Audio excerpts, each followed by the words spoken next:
Good morning, Mr. Buffett and Mr. Munger. Thank you for hosting another wonderful weekend. My name is Che Wei Wu. I'm a proud shareholder from right here in Omaha. One of the most interesting financial news developments this previous year was the near collapse of the hedge fund long-term capital. I'd like to get your thoughts and Mr. Munger's thoughts about how these private partnerships operate, what your thoughts about the long-term capital deal, and also the Fed's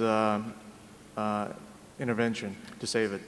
Yeah, in that movie you saw, the time when Yellowstone was, when Old Faithful was performing in the background, and Bill was trying to get me to watch that while I was on the phone. A lot of that trip was spent talking to New York about making a bid for what we'll call LTCM, long-term capital management. And the caption on that photo is incidentally is known as the geezer and the geyser. And we started in Alaska, and we were going down these canyons in a boat, and the captain saying, now, let's go over there and look at the sea lions. And I say, let's stay right where we are, where we've got a satellite channel, because I was trying to talk on the phone all the time. Charlie was in Hawaii, and we never did get a chance to talk during that whole period. I didn't want to bother him with a little thing like a bid for $100 billion plus of securities, and I couldn't find him. So we were in an awkward place to pursue that. I think it's possible that if I'd been in New York, or Charlie had been in New York during that period, that our bid might have been accepted. There was just a report published within the last 3 or 4 days by a special committee representing the SEC, the Fed, I think the Treasury, and the CFTC. I think I'm right on those 4.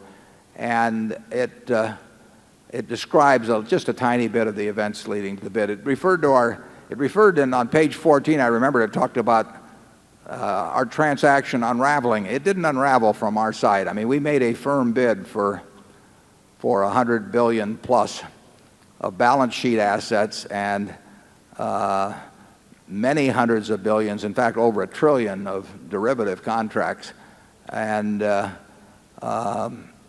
was in a market where prices were moving around very dramatically, and with that bulk of assets there, we thought we made a fairly good bid for a 45-minute or hour period. I don't think anybody else would have made the bid, but in any event, the people at LTCM took the position that they could not accept that bid, and therefore the New York Fed had a group of largely investment banks there at the Fed, and that afternoon, faced with the prospect that LTCM could not or would not accept our bid, they arranged another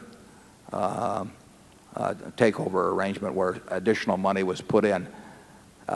It's interesting, if you read that report, which is put together by these 4 very eminent bodies, and I think on the first page it says that the first so-called hedge fund, which is the term generally applied to entities like LTCM, first hedge fund was set up in 1949, and I probably read that or heard that 50 times particularly in the last year. And of course that's not true at all, and I've even pointed this out once or twice before, but Ben Graham and Jerry Newman had a classical hedge fund back in the 20s, and I worked dually for a company called Graham Newman Corp., which was a regulated investment company, and Newman and Graham, which was an investment partnership with I think a 20% participation in profits, and exactly the sort of entity that today is called a hedge fund. So if you read any place that the hedge fund concept originated in 1949, presumably with A.W. Jones, it's not an accurate history. There are now, I ran something that would generally be called a hedge fund. I didn't like to think of it that way. I called it an investment partnership, but it would have been termed a hedge fund. Charlie ran one from about, what, 1963 to mid-70s or thereabouts. And they have proliferated in a big way. Did he blink? There are now hundreds of them. And of course, it's very enticing to any money manager to run, because if you do well, or even if you don't do so well, but the market does well, you can make a lot of money running one. This report that just came out has really nothing particularly harsh to say about the operation. So I think you will see hundreds and hundreds and hundreds of hedge funds. I think the current issue of Barron's may have a recap of how a large group did in the first quarter. And there's a lot of money in those funds, and there's a huge incentive to form them, and there's a huge incentive to go out and attract more money if you run one. And when that condition exists in Wall Street, you can be sure that they won't wither away. Charlie?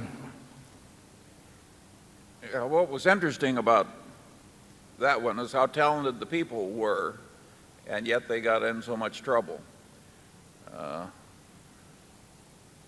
I think it also demonstrates that I'd say the general system of finance in America involving derivatives is irresponsible.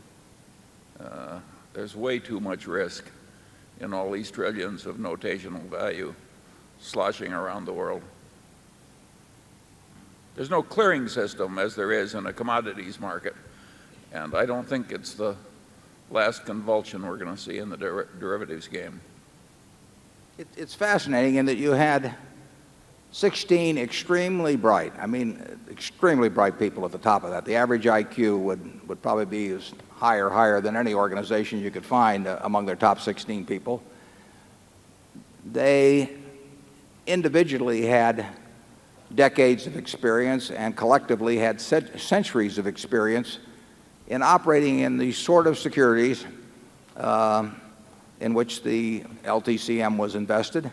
And they had a huge amount of money of their own up, and probably a very high percentage of their net worth in almost every case up. So here you had super bright, extremely experienced people operating with their own money. And in effect, on that day in September, they were broke. And that to me, that is absolutely fascinating. There was a book written, You Only Have to Get Rich Once. It's a great title. It's not a very good book. Walter Gutman wrote it, but many years ago. But the title is right. You only have to get rich once. And why do people, very bright people, risk losing something that's very important to them to gain something that's totally unimportant? The added money has no utility whatsoever.